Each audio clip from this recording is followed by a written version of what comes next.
this is an MRI scanogram of a 15 years old girl. You can see here, this is a whole spine MRI. This spine is the brain, this is spine, these are defined levels of bony vertebra. So this is the area where there is some problem. You could appreciate the problem. See, this is not normal. So if you see here, these are a normal vertebra, normal vertebral bone. This is a spinal cord. There is a twist here. So and you can appreciate that there might be some kind of infection. So I want to say that this was a patient of spinal tuberculosis.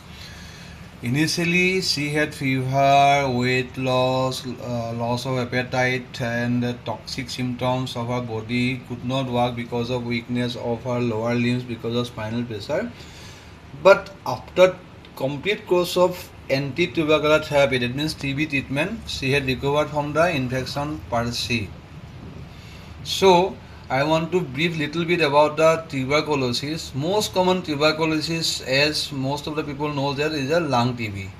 After that, the other systems like bony or skeletal systems, heart system, our gastrointestinal or abdomen system, the other organs are also involved. Out of all those organs, most commonly involved system apart from pulmonary tuberculosis is musculoskeletal system, that means bone and joints TB. And out of bone and joints TBs, most commonly involved the TB is the spinal TB. And in spinal TB, with treatment of therapy, medicines, and in selected cases where surgery is required, they get recovered.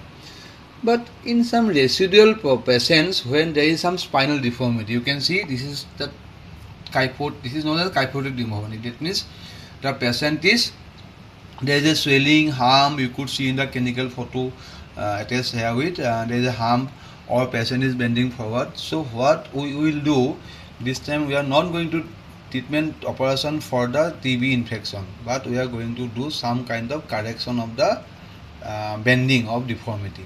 So what we will do, we will put some screws here above, we will put some screws here, we will remove this disease area.